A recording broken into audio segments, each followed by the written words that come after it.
you, if anything would have changed in our past, then we It would have wouldn't have been led up to this moment. right. Yeah. Now, what the caveat that I put in there is if you feel like your life is all jacked up, if you on drugs and everything else, then you would say, okay, I don't like my current situation. I Right. regret things. Right. But if you But see, okay where I don't, you are, like my thing is like I everything is a learning experience, right? right? True. So you True. don't get to where you are in life unless you learn something, Unless you or learn unless you know what I'm saying? Like everybody got their own road to travel, you know what I right. mean? Right. Yeah. Yeah. And who's to know? We might have got a hit back then, been And like then a you one hit wonder or something. absolutely You know see, what I mean? and And it would then change everything because then you figure if it had we had a hit, let's say we did some traveling. Now yep, you met someone else. You didn't meet your current wife. It changes the whole. It could change everything. That's why I say unless you're not okay with where you are, right. you can't be hoping for other things. Hey, do you remember when we went and saw Diddy? Yeah, you always mention that, but I didn't remember. I remember that was Profile, was it? What was it? Oh no, it was No, Def that Jam. was It was Def Jam. it wasn't Def Jam. It was Oh, Island Records. It was Island. It was right. Diddy. It was Heavy D and them. Fourth and Broadway, wasn't it? We went to Fourth. We went to a couple of them. We went to a couple of them, but we A couple did of them. go when this is when Puff was the AR dude Mm, at I want to say Arista, one of them joints down there. right, right, And right. remember, because he was all bragging like, yeah, we going to a party with Big Daddy Kane and them, and Yo, you I don't remember? remember that, man. Oh, what? That's why I say I remember driving down there. I remember going to the different studios. I remember doing all of that. I still had his card, but I lost it. Oh, I was about to say that. Yep, Did I he stay still fit? had his card. He gave us both a card, and it Wow. had Sean. It just had Sean Sean Combs on it. It Combs. didn't Right, have yeah. like He P wasn't Diddy and puffy all then. that shit on there. Yeah. Yeah. Yeah, nah, man. I don't remember none of that. Like I said, I remember driving down there. We in the Valero. We took your joint. wasn't it? Yeah, The we was in the Valero. busted Valero down that joint. But we Yo, had suits on when we went we did. down there. Yeah, we had suits I on. remember. I remember driving around New York because we Yep. had the addresses down. Going to We had visit suits in different the spots. Bolero and the Like Volare. whatever. It was whatever. Oh wait, Yo, it's yo, 8 o'clock. It's 8 o'clock. All start. right, Yeah, all right, all right, all right. you're gonna Shit. start. And like, you know, you know what though? Actually, this is what I was gonna say though. Might as well get it started now. What's the date? I Today's got it. 25th. 25. Yeah. Actually, one of the things I was talking to my son earlier, man. I want to know more about this. Actually, I was talking to my barber about it also. This whole industry, because I wouldn't mind. Getting involved with it once you have a little bit more knowledge. We now live. Okay. Once you have a little bit more knowledge of the industry, do your research, then if you feel comfortable with it, then invest in it. You know what I mean? Talking about Bitcoin and the whole cryptocurrency, the Right. whole thing. You I ready would to never. start the show? Yeah. All right. All right, everybody. This is TL and Stace, Yo. and we got a special show for y'all tonight. We got a special guest, Hank Harper. Niggas about to say Hank Hill. No, but Hank Harper. He's an actor, entrepreneur, award-winning actor, humanitarian, and he currently stars in ABC's #1 television drama, The Good Doctor, and that's in their 4th season. Right.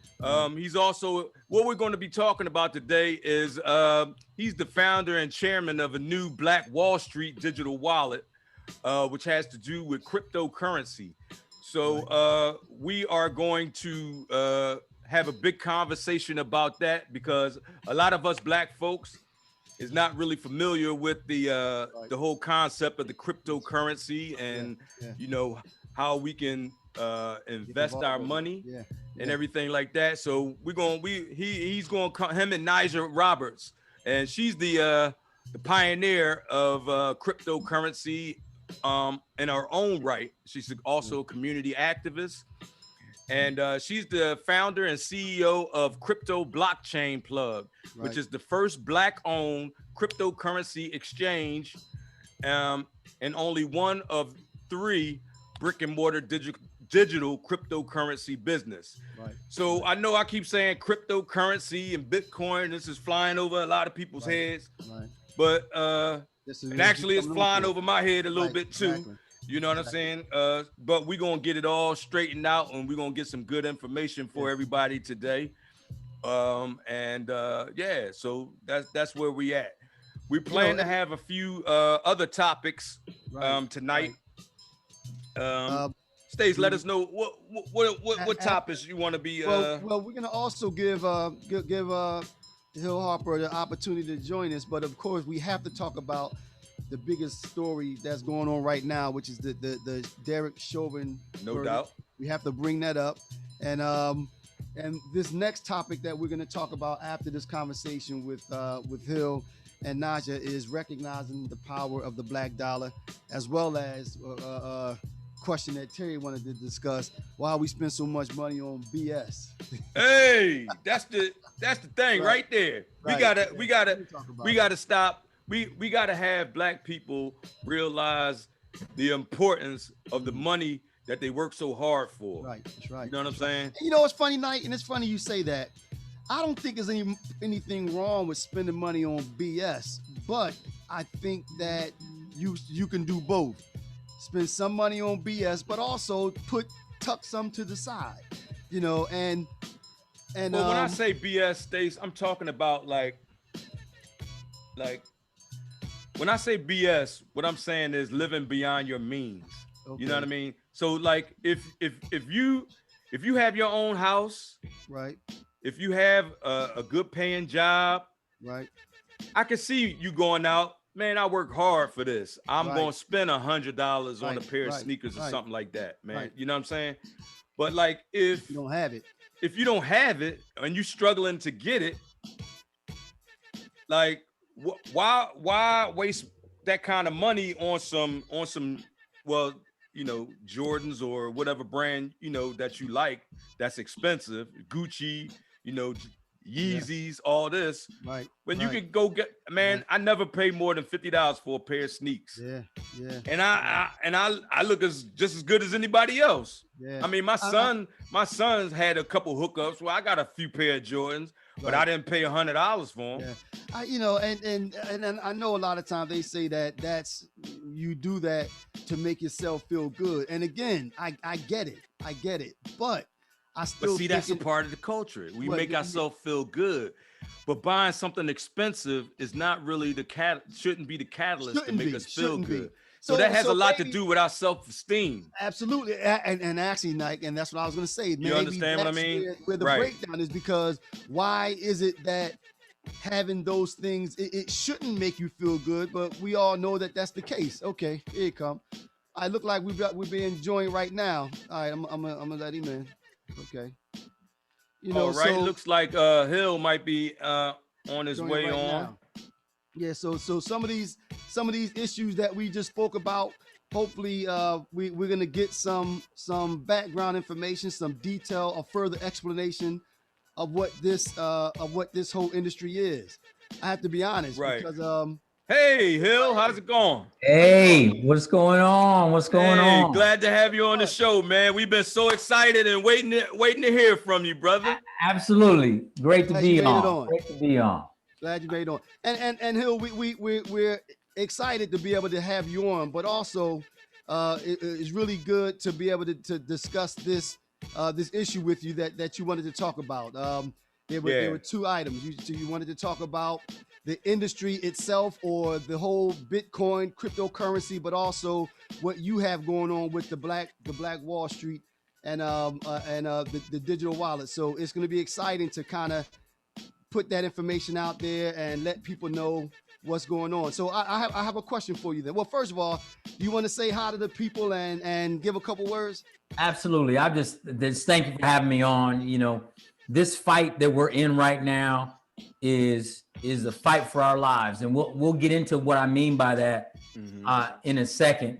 But I'm here because this is one person at a time. We got it. This is hand-to-hand combat. This is creating a movement. We have to talk to each other about this and recruit folks into this movement around money and building economic prosperity and wealth, because literally we are dying. Right. We are dying in our community. And so I'm happy to have this conversation. Please, however, whichever direction is your show, whichever direction you want to take it, I'll just follow your lead, answer whatever questions, and let's just jump in whenever you're ready. Okay. Okay. All right. Okay. But then to get it started, let's assume, and we know this happens a lot, that a lot of time our community is the last community to find out about new products or different things or investment take advantage of opportunities that come out. opportunities. Right, yeah. Exactly. We're normally the last to find out about it. So let's start from the ground. So from the ground, can you give us the elevator definition as far as what cryptocurrency, Bitcoin, what is it? What is it?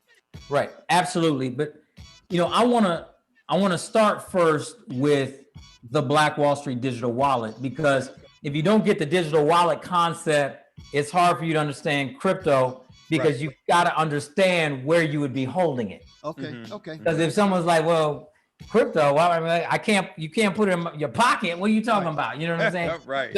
So I am launching theblackwallstreet.com, which is the Black Wall Street digital wallet, which is a digital wallet. And the best way I explain what a digital wallet is to people is, I'm like, you know how your watch has become an accessory? Because you really don't use your watch to tell time anymore. You use this device, your phone, right? But people still wear watches. Why? Because it's a self-expression. You know what I'm saying? It's an accessory. It's a part of who they are. They want to express themselves, so they wear the watch they think expresses themselves. Right. And just as that watch is an accessory, your wallet, your physical wallet, or if it's a lady, her purse is going to become an accessory. In the future, digital currency is here and it's not going anywhere. It's going to take over. You're going to be paying your bills and transferring money with the same thing you use to tell time, and that's your phone. It's starting now. So why is this important?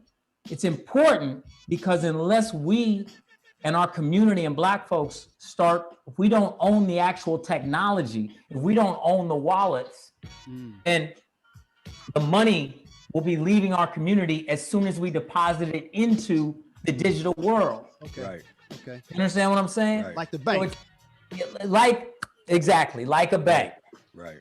And what's going on, and we can get deeper into it, but the fact is that you have these digital wallets out there now that are trying to convince folks to get onto their platform now and use Venmo or Cash App or PayPal or whatever. Right. And it's all done digital nowadays. It's all done digital, but it doesn't, and watch where I'm going with this. It doesn't take a genius to see where this is headed.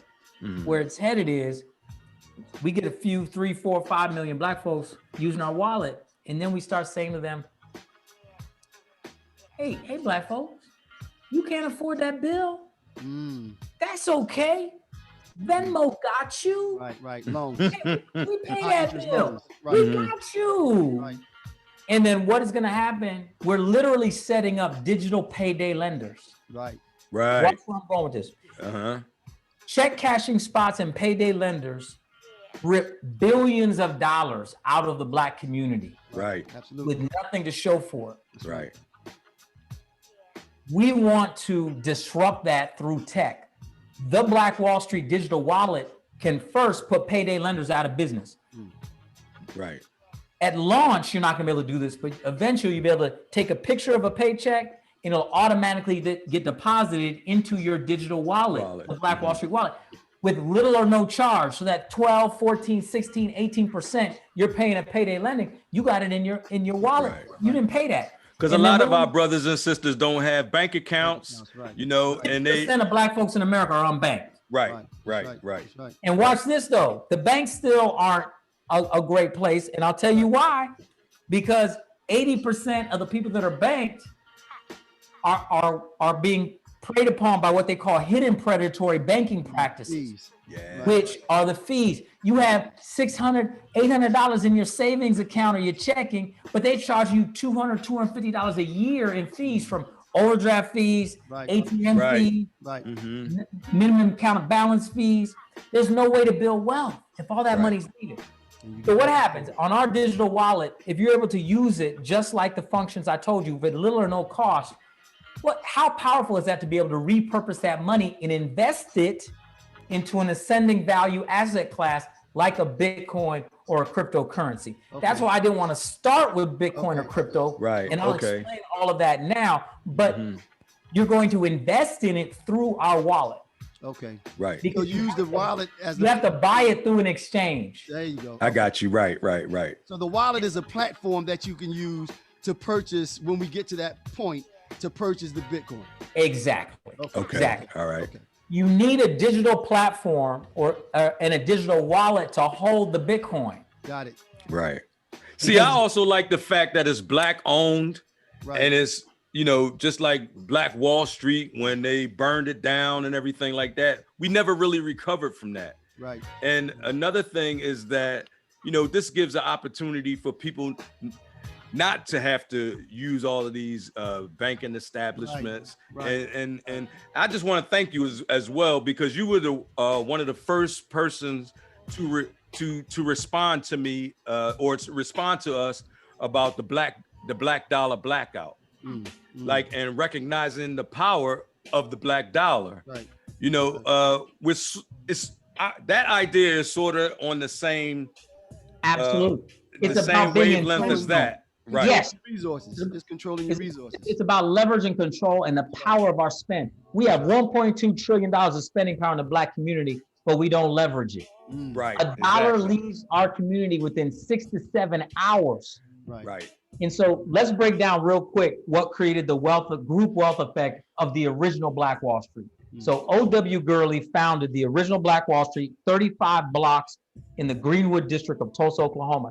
And rather than saying, I got some money, I'm going to open the O.W. Gurley Hotel, and I'm going to open the O.W. Gurley Grocery, and I'm going to open the O.W. Gurley Apartments, and you're going to rent for me. He said, no. I believe we all will do better if I help other businesses be Black owned. So he helped J.B. Stratford start a successful hotel. He helped this person start their own property, helped this person get them a loan to have their own house. And they created more wealth and prosperity per capita than any community in the country across race. Right. Because they created an ecosystem of prosperity with intentional spending. Infrastructure. And you just pointed it out. 3 pillars created the wealth, in my opinion. Institutional ownership, institutional trust, and people trusted. Right. And then the movement of money or capital within the ecosystem. Intentional spending in the ecosystem, a dollar changed hands 60 to 100 times before it left. At that time, it was over a year. Today, a dollar leaves the Black community in 6 to 7 hours. And if we don't own our own digital wallets, it's going to leave within 6 to 7 seconds. Same thing. That's right. Because money moves that much quicker nowadays. So like you said, it doesn't take days. Now it's going to be a matter of time. You're sitting at your house on your computer. You're buying things from Amazon. So it's basically in and out quicker. Much quicker. So now the question is then, and we watched some of the videos where you talked about Bitcoin and this whole industry. So you're saying the Black Wall Street is a digital wallet that you can use in addition to buying Bitcoin. You could just use this as a banking. You can use this to exchange money to pay for goods and services. So you're absolutely right. You hit the nail on the head. The roadmap is to eventually we want to onboard Black businesses. Have the Black businesses say, I'm only accepting payment in my Black Wall Street wallet. So we start a network or wealth effect that happens. Because if you help make a business successful, they have to hire someone, right? And that's another person who has income, and they can then spend at the barbershop. The barbershop gets so busy they need another barber, and that's another person. Then they put money in and it becomes a wealth effect. And we can replicate on a digital platform. You're exactly right. That's exactly what we're doing with the wallet. And the Bitcoin piece is important because if we're going to deal with the wealth gap, we have to get us out of cash. into ascending value assets like Bitcoin. Only 2% of the world holds any Bitcoin. Okay. 2%. 2%. So if we're early, if we get in now, the next year, 2, 3 years, we will create more Black wealth than in any time in history. Okay. Because Bitcoin will continue to ascend in value, but it's going to be volatile. It'll go up and down short term. Like stocks and bonds. It's like being in the market. But long term, it will be an ascending value asset class, while the reverse is happening with your money. The money is losing value every year. Every time you go to sleep, and if your assets are in cash, you lost money by the time you woke up. This is real talk. Right. Inflation is killing. So people say to me, Hill, how come, Joanna Mobley, she works 3 jobs and barely makes ends meet? Why? Because inflation has made it expensive to be poor. And the fact is, her wages haven't kept up with inflation. Right. It's the value of the dollar. The purchasing power of that dollar has gone down That's versus it. where it was. That's it. Ago. Right. That's it. Right. Hey, Right. hey, So Hill. I always tell people, it's not like you're buying Bitcoin, you're selling dollars. Right. Wow. I had an opportunity one time to a couple years ago to invest in Bitcoin, and I didn't know enough of I have a few investments and everything. Like most of my investments are long term, right? So and a guy from my job actually he said he wanted to get into Bitcoin mining. So he spent from like $7,000 to $10,000 on these 2 big computers with these big giant graphics cards and processors and everything. And this Christmas he purchased an Audi A5 cash. And I'm like, yo, bro, like what? He's like, I told you, man, Bitcoin, you got to get into it. But see, the thing is, I don't know enough about it. Right. You know what I mean? And I didn't know, I don't know Bitcoin mining from Bitcoin, whatever. So which is a good lead in then. So how do you then explain Bitcoin and why people should consider getting into it? On your video, you talked about, you're not talking about flipping, and that's something that TL said that's important. Well, first, let me say, we're not giving advice because we're not here to do that. We're not here to do that. But all investing is about long term. It's about putting something out there now, waiting for the value to grow and have it being worth more in the future than it is now. So the question, Hill, is how, when you talk about people getting the Black Wall Street digital wallet, and then looking the next step, taking it into getting involved with Bitcoin, how do you explain it to people to let them know what they're getting into and why it's worth getting into Bitcoin? Yes, and I'm gonna follow along with you. I am not a broker dealer, and I'm not giving you any brokerage or dealing advice. I'm going to just explain to you what I do and why I do it. 10 years ago, I wrote this book called The Wealth Cure. It was about curing the wealth gap. Technology wasn't where it needed to be to do the things that we can do today. So that's why this is so important right now. Now, Bitcoin, and why is it important? Here's the deal. It's important because, as we said, it's scarcity. I want people to think about Bitcoin like digital gold. Gold is only valuable because of 2 things. People have decided that gold as an element has value, as opposed to this rock that I picked up outside my house. If someone would have decided this type of stone had value, then it would have value. But the difference is, this is much more common than gold. Gold is scarce. So what creates the value of gold is its scarcity. That's why there was always these gold rushes, right? If someone heard that gold in their heels and everything, everybody, the gold was everywhere. You were moving across the country trying to find it. So Bitcoin is exactly the same way.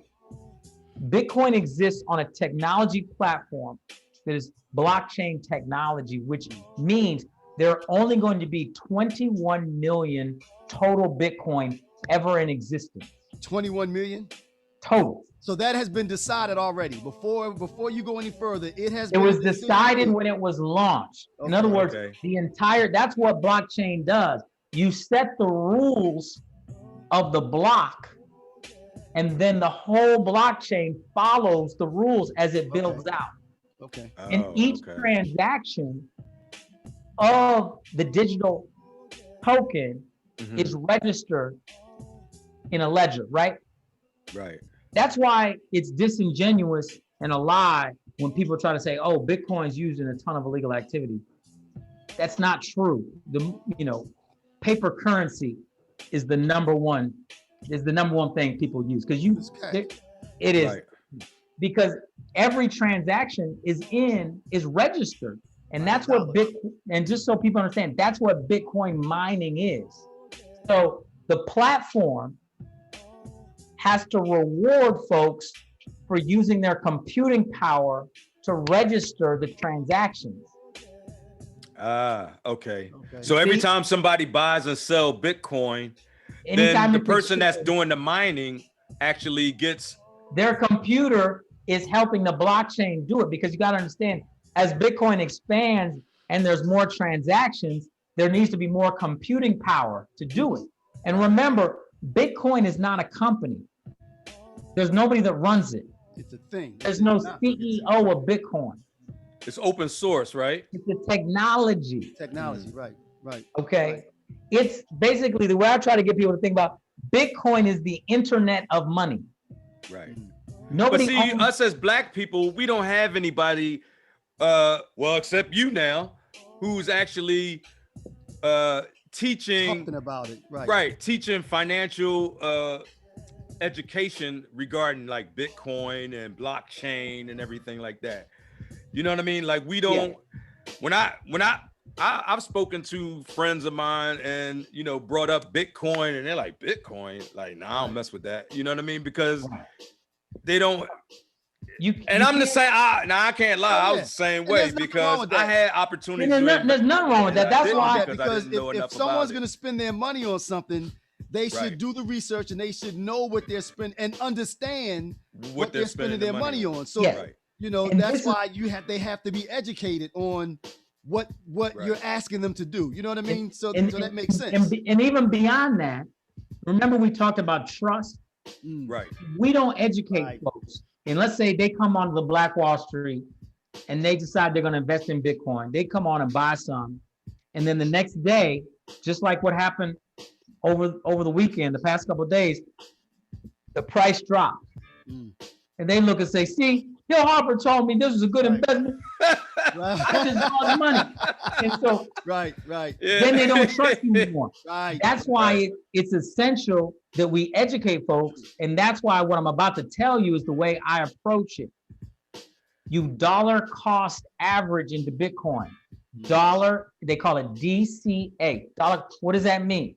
It means you don't just take whatever money you got and put it all in on that day. Into it. The price will go up and down.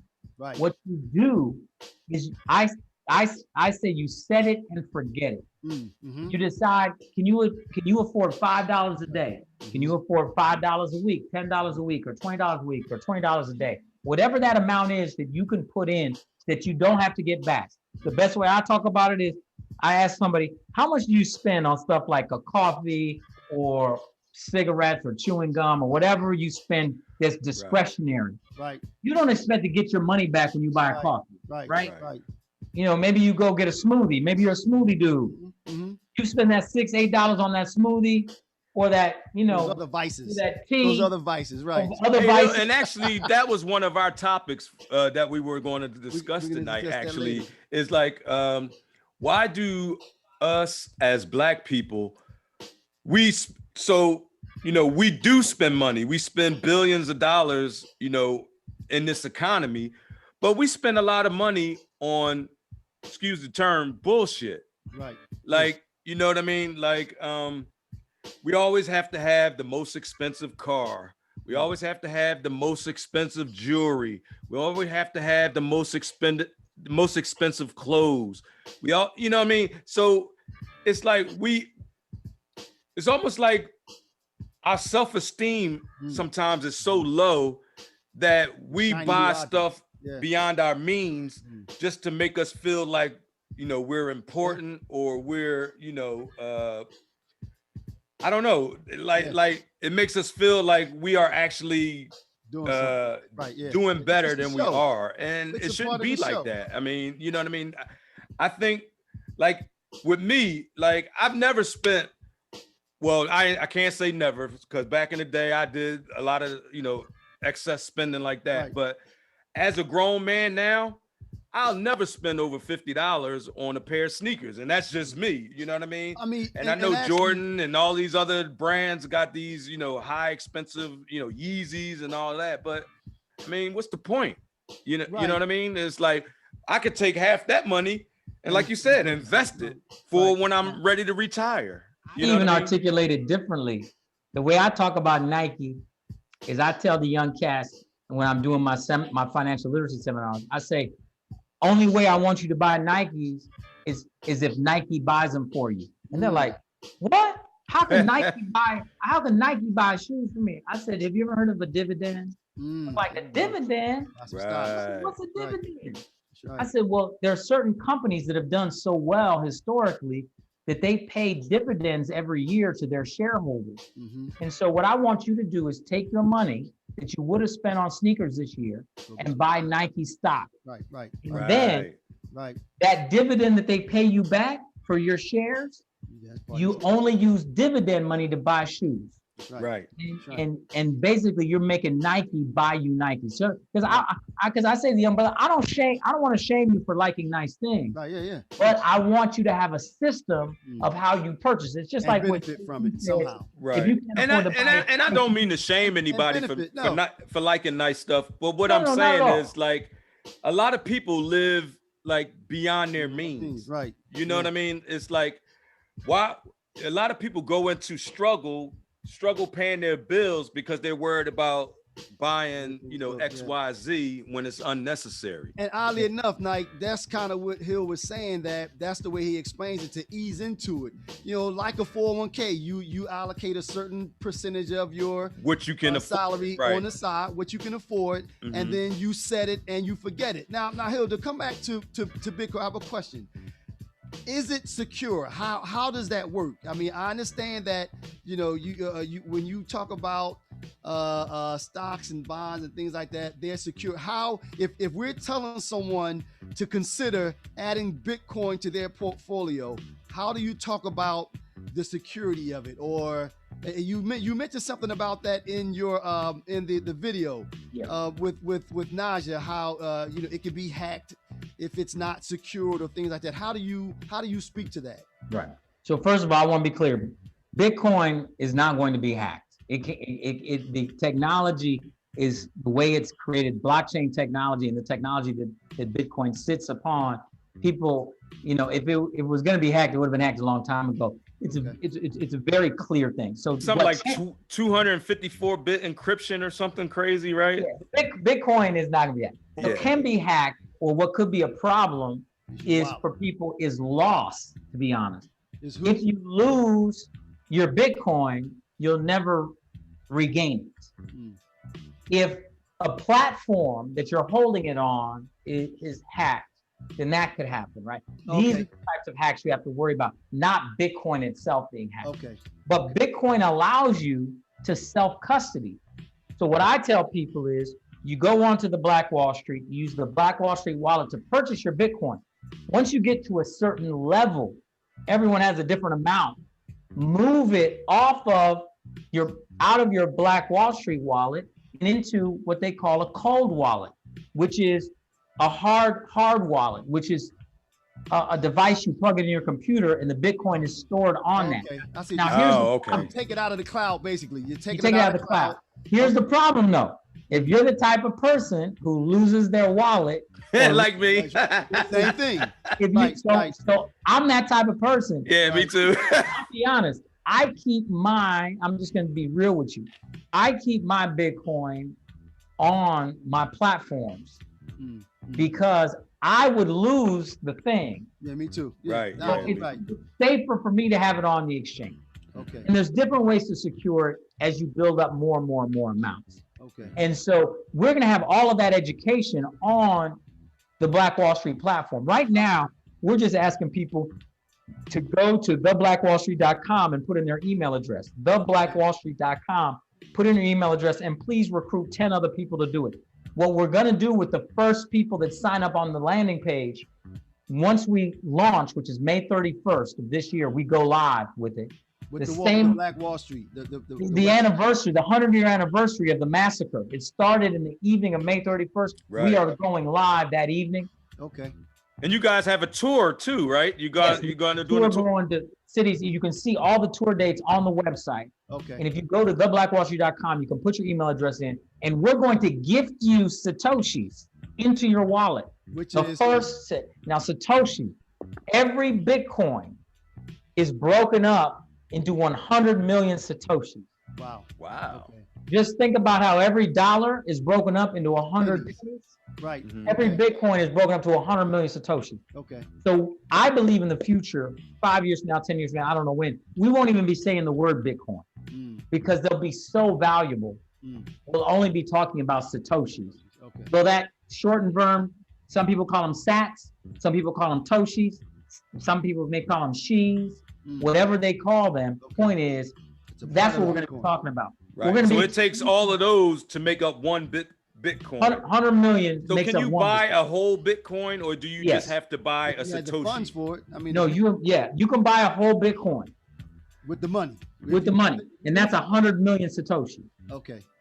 So how much does it usually cost to buy a whole Bitcoin? It's changing all the time. I'll check the price real time right now. I'll tell you, and it's different prices on different exchanges. Oh, okay. And so what we'll do while Hill is doing that, we'll put the link of the Black Wall Street. We'll put that link on our the Real Brothers link. 50, yeah, I'm gonna put it in the chat right now, actually. Okay, so that people can see, and this will be the beginning stages of educating yourself, just knowing what's coming down the pike. And Hill, you said about 2% of the people right now are involved with Bitcoin, so it's not 2% a lot. 2% of the people in the world have any cryptocurrency at all, okay. And less than 1% has Bitcoin. And how does it perform? Now, Bitcoin is on sale today, right now. Bitcoin's around 50,000 a coin, which is well, I won't be getting the Bitcoin tonight, but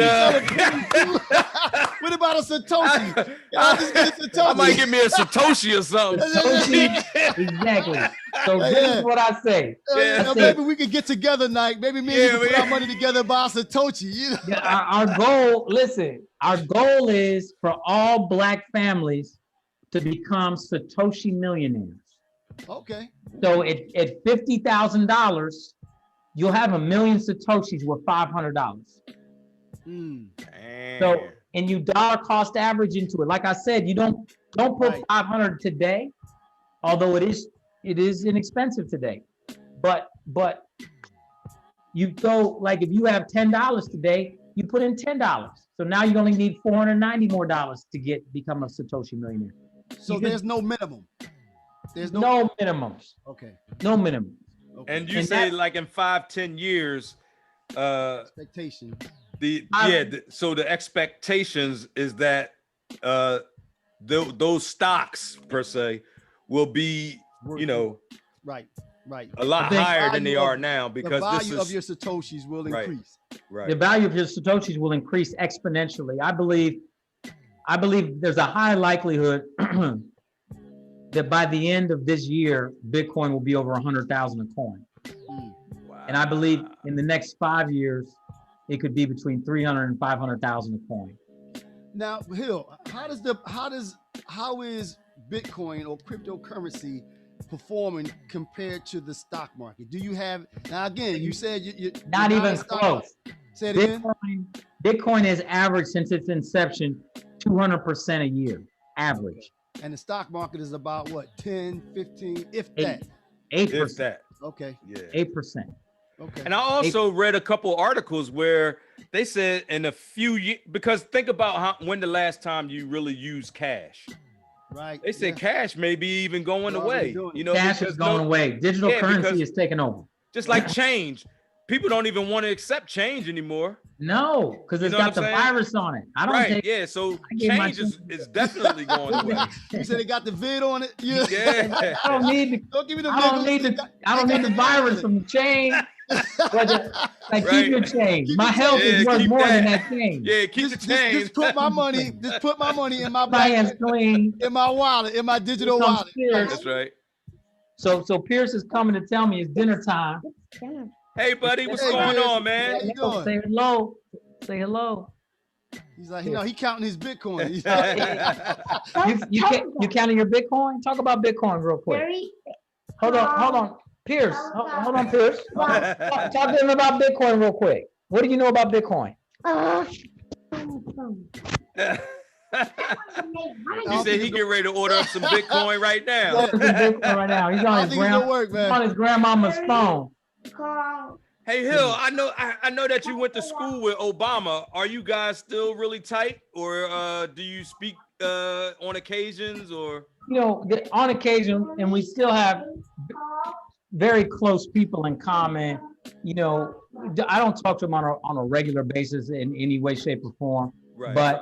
But I had the opportunity to, he appointed me he gave me a presidential appointment to the president's cancer panel. Yeah. And I had been to the White House during his presidency at least 10, 12 times for different meetings and different events and, stuff.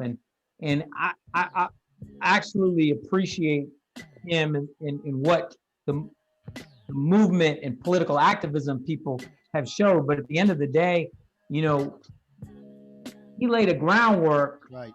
But it's up to us. The mantle. Exactly. Right. It's up to us. And it's really up to us. And this is why you cannot have social justice without economic justice. Absolutely. That's why That's what I've been preaching. That's what I've been preaching. Yeah. But especially now, I think that, and as you said, Hill, with everything that's going on now with the killings, and we realize now that we have to come together. There's no way around it.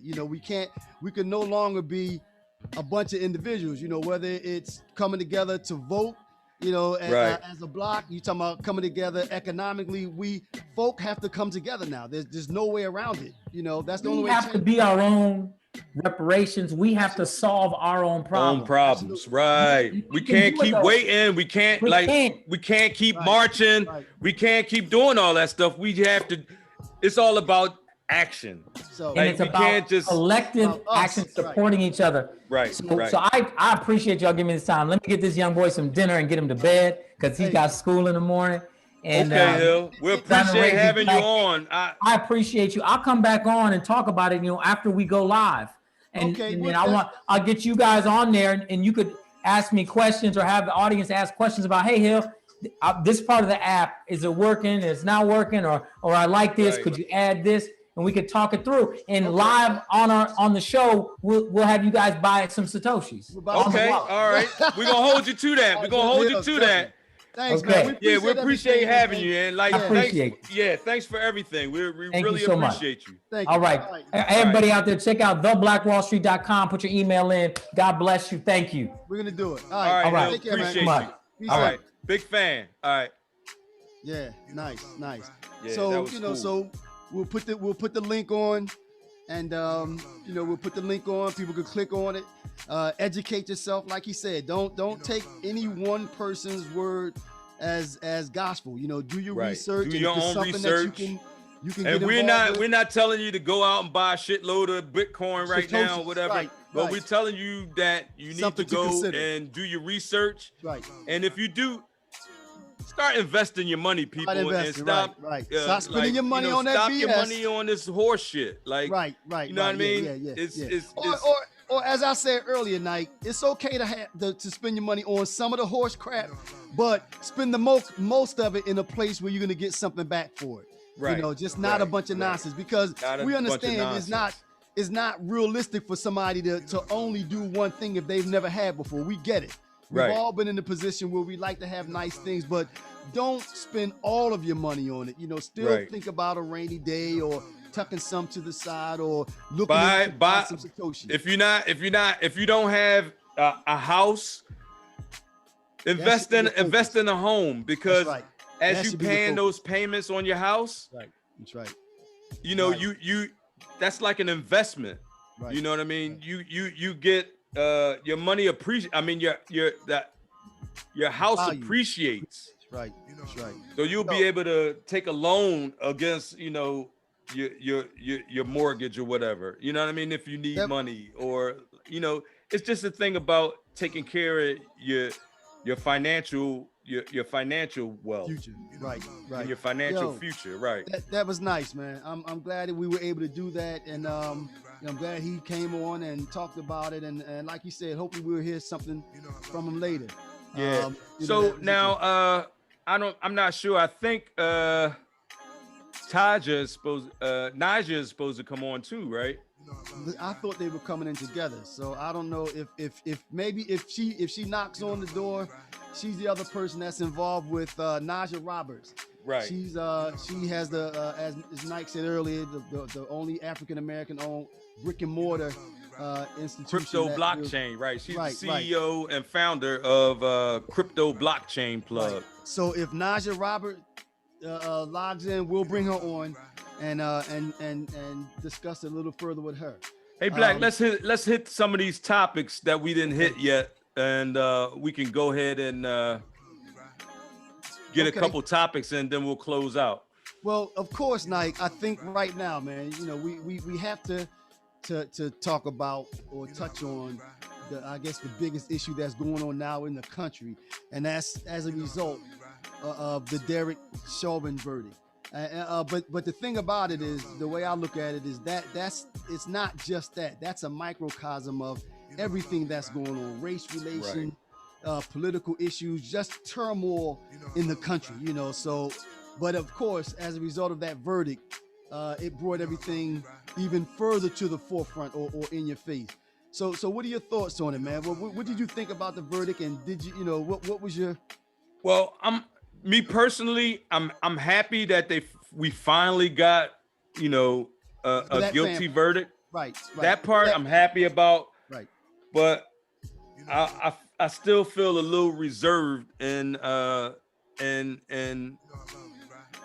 being overly joyous about it. Right. You know, because one thing, it wasn't, you know, some justice was served, but that brother is still gone. Right. Yeah. Now his family don't give a shit about that verdict.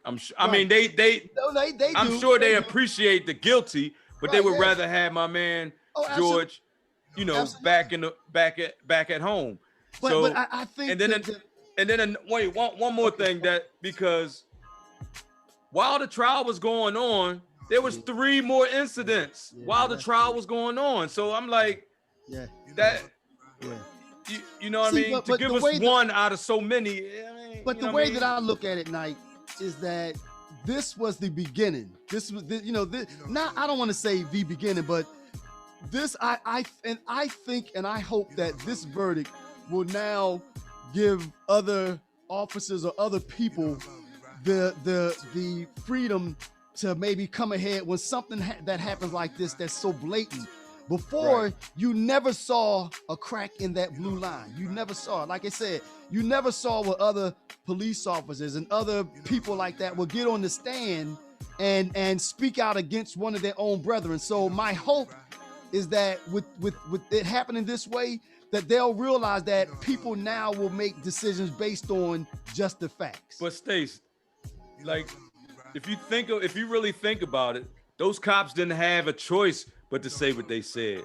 But they never did. You got 9 minutes of video with the bull crushing this man's throat. But we had all these other videos, and never that I remember, and they said that normally police officers don't get on the stand and testify against their own. It doesn't happen. It doesn't happen. But this one, it was unjustifiable. You couldn't even, like, there was no defense for that.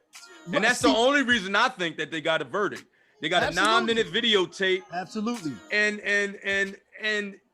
it was an indefensible act. So I mean, the dudes that choked out Brown, was it in New York, for selling the Lucy's? You know what I'm talking about? Yeah. It was a chokehold. They choked him out. He said, "I can't breathe." We had a videotape of it. He died, and the police officers were found guilty. That's what my point is. I mean, those officers would never come up and take the stand and be willing to testify against their own. That's why they called it the thin blue line. You know, so I'm just hoping, say I'm okay with it. I'm just not satisfied. Oh no. I'm not satisfied because we still have a way to go. We still have to what is it? The George Floyd policing. It was a piece of legislation that has passed the House. You know, the George Floyd Truth in Policing Act or whatever it is. You know, we have to get that through because there's a long way to go. But I think that's why, just like Hill said, we have to. I don't like people always saying what we should do, complaining from the sidelines. You know, some people marching, some people protesting, some people. We have to have an actionable item. We have to have something where we can come together and make people realize, like, this is just as much as this America is just as much as ours as it is theirs. We built this country from the sweat of our backs and the whip mark. You know, there's people that got whip marks on their back from building this country. You know what I'm saying? So we if anybody owns this, we own it just as much as anybody else. Absolutely. You know what I mean? And we need to start acting like it. And obviously to kind of echo one of the things we mentioned before, though, you know, we're not asking for anything that shouldn't be automatic. You know, and actually I'm going to pull back the word asking. We're not demanding anything that shouldn't happen automatic. We're, you know, right. But if we don't demand it, then we already see they're not going to give it to us unless we demand it, unless we take it. And you take it, right? Exactly. Right. You know, so you know, folk are just saying the laws are supposed to apply to everyone. You know, so I heard someone say, brought up a good point this morning. They said, ask one of the family members, you know, what do you want to see? And his answer was prices. He said, I want to see this officer pay the price, the same price that any other person would have had to pay if the roles were reversed. If George Floyd would have had his knee on somebody else's neck, whatever charges he would have faced, should be the charges that to police officers. And that's not what happened. No more. That's not what happened. Because if it would have been George Floyd with his knee on a white man's neck, he would have did murder one. Yeah, he'd have been murder one. Right. So I mean, that's another. You know what I'm saying? So yeah. But the thing that as far as the Chauvin trial, like, we have to continue. And I'm not saying don't march. I'm not saying don't protest, but that can't be like those days. Like, we've been marching and protesting, like I keep saying over and over, since the 50s. That's only gonna get us so far. Like, we have to be able to say, we have to be able to demand. These are the consequences. This is the consequence, for us not having equality. That's right. And when I say equality, I'm not talking about what they think about us. I'm talking about what we're willing to do, or what we're in the financial equality, racial equality, social justice, fair housing. I mean, our list is so long, man. And again, though, but I think that's where we've been saying, it's a holistic approach, because you also have to have the right people in political position at the table to let folk know what you want. You know, they are your mouthpieces, as they say.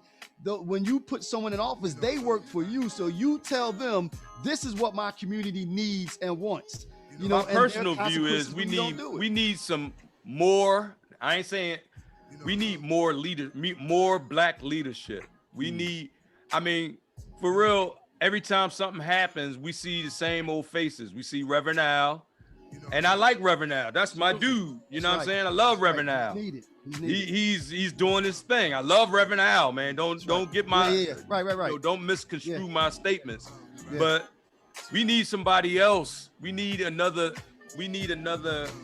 See, but I don't think it's we need some fresh ideas. I don't think that it's a person. I think because actually I struggle with that because I struggle when a person represents or is supposed to represent anything like a movement. No, I think that it should be. I think that it Us should together. be all of us exactly. But all of us deciding. The only thing that about what that, we're gonna Stace, do. is you have to have a leader to go in a certain direction. Like, because how can you make everybody go into one direction if somebody is I not understand what you're saying. giving you I understand. I the understand. pathway to look to or Right. the pathway to go. Right. So I think we Right. need new leadership Mm. or additional leadership Additional. instead of the same old Right. faces. Like every Right. time there's an outcry, every time the police kill one of us, every time something happens where they passing some crazy law. Now, You got the same people, you know what I mean? And being the optimist that I am, though, Nike, I see that though. I'm starting to see, especially coming out of the Black Lives Matter movement, you're starting to see those faces being interviewed when different things happen, talking about what folk are feeling and what folk are thinking and what folk may or be willing to do. So I'm starting to see those other faces starting to poke their head out, so I and again, I'm an optimist. Right. So I tend to see the good in it, and I'm starting to see it. I'm a realist. Mm-hmm. Like I only see what's in front of me. Like, you know what I mean? I see potential. Well, but you need both though, Nike. You know what I mean? But I when I look, I have to look to the long game. You know what I mean? See, like, but you and again, you need both though. You need to be able to focus the attention where you are now, but you still need those thinkers that are thinking about the consequences of things that are going to happen today. What are the consequences 10 years out? Right. So you need both. Right. You need both. How this legislation that we're considering now, how is it going to affect the community 5 years from now, or 10 years from now? And even I'll go one step further. What young person is starting to show promise and saying the right things that we could pay attention to, so that person might be groomed as a future leader? You know what I mean?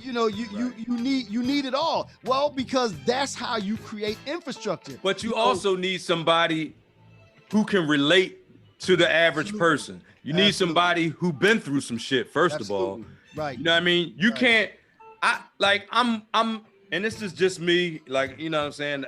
For all the people who gonna have some hate, or some, right, just whatever. So go ahead. Crazy shit to say, whatever. But what I'm saying is, I would relate more to somebody who's been in my situation, who come from my background, who looks like me, who, you know what I mean? I can see a guy in a suit, like a politician or whatever like that.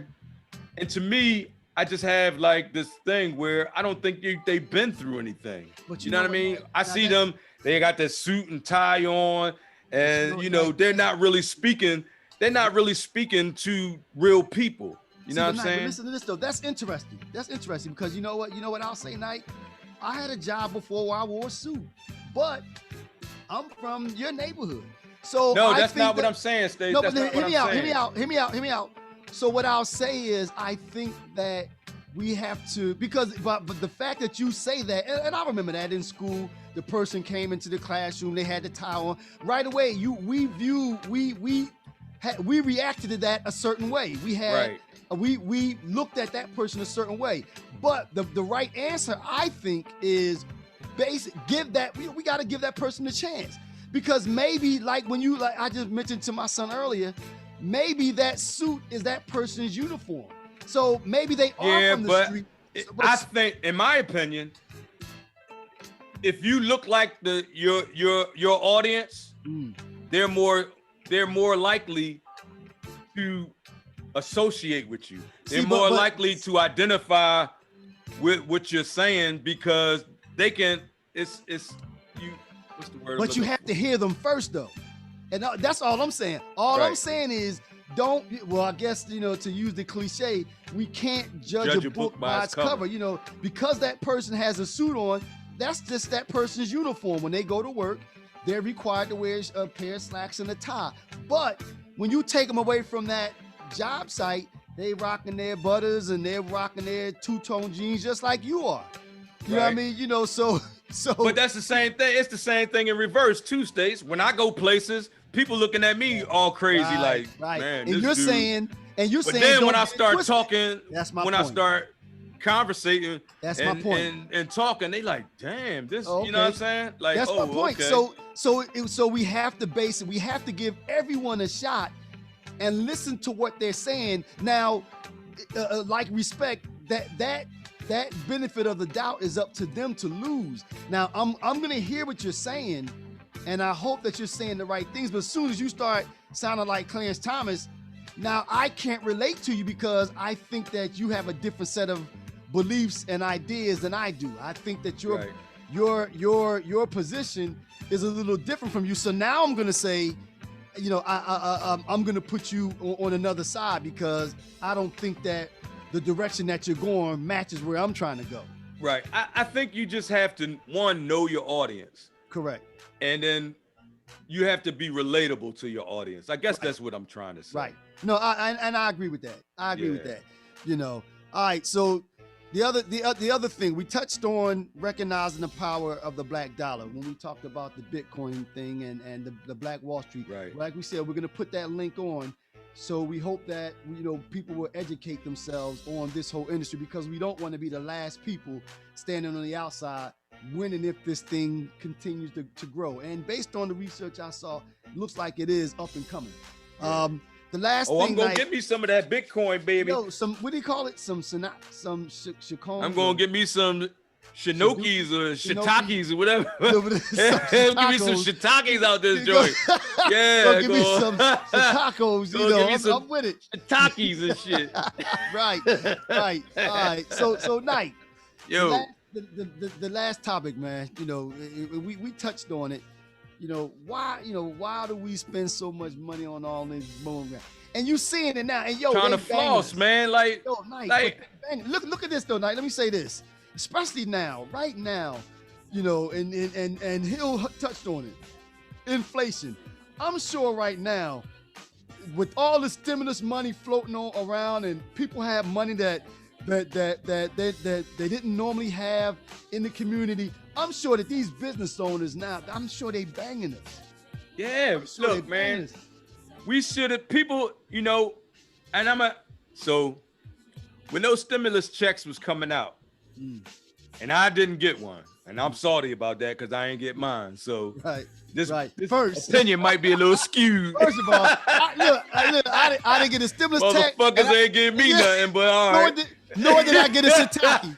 So I'm going when my kids came down. We in the mall down here, and man, everybody had a bag in that joint. I'm like, damn, these niggas is balling out this joint. And now, usually when you go to the mall, you see a lot of people, but everybody ain't got bags. No bags.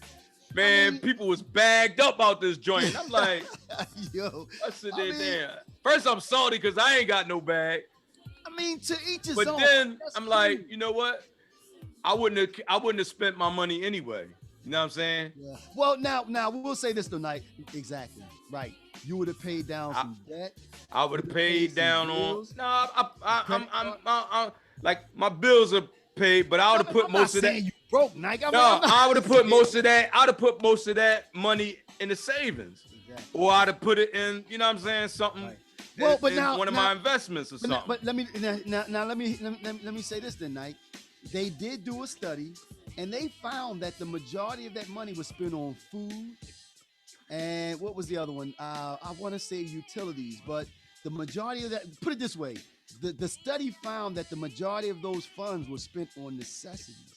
So that does put a different twist on it. Jordans ain't no necessity. I mean, no, but what I'm saying is that Tim's ain't no necessity. No, but what I'm saying, I'm trying to tell you the shit that I seen people bags with. See, but, you know what I'm saying? That's what you saw. Right, with these. I know, but what I'm saying is that based on the numbers, based on the facts, they found that the majority of the stimulus money was spent on necessities. So with that being said, it was like, you know, people needed that money. Right. You know, people need it. Oh, I'm not hating on the money. All I'm saying is, like, and I'm not hating. I'm glad people spend it on necessities. Be some shiitakes. But the thing I'm saying is, a lot of that money got spent on bullshit. Mm-hmm. You know what I'm saying? And a lot of the paycheck money, like people that work, pay, like I'm pretty much living paycheck to paycheck. Mm-hmm. You know what I mean? Most of us are. Well, most of sort us of. are. Like I might be able to go, you know, a couple weeks or a month without, you know what I'm saying? But I can't go long without no check. Right.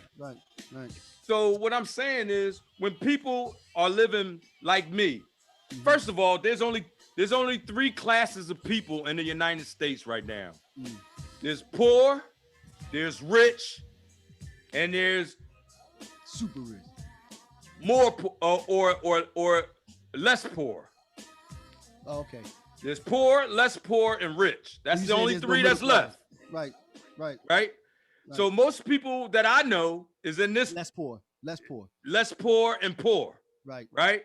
So my thing is, when we get money, when we work these jobs and we get paid on Friday, or we get paid at the end of the month, whenever we get paid, pay what you need to pay. And when you buying clothes and sneakers and all of this stuff, you don't have to buy the most expensive stuff. All of it. Right. You know what I'm saying? Just, money. Just buy what you can afford, and then save some money for later. And no one is saying there's anything wrong with treating yourself, because I think that when you work, I think you have to treat yourself to something, because if not, everything is you're all built up with we have to look at it like investing. Having an investment is treating ourselves. That's what we have to think. But what I'm saying tonight is, there's nothing wrong with every once in a while going out to dinner or taking a little vacation. That's not what I said. No. But my point is that, I put that in the category of discretionary spending. That's something that you didn't need. You could have stayed at home and cooked something. But my point is, there's nothing wrong with every once in a while spending a couple dollars on something. I don't have no problem with that. I don't have no problem with that. But what I'm saying is, not like Jordan is already a billionaire. He don't really need our money. Right. You know what I mean? Right. So I'm saying, if you can get some Jordans on the cheap, that's fine. But there's people out here spending $1,000 on a pair of sneakers. That's crazy. Or Yeezys. Spending hundreds of dollars on sneakers. Yeah. You know what I mean? Why? For what? Yeah. You know what I'm saying?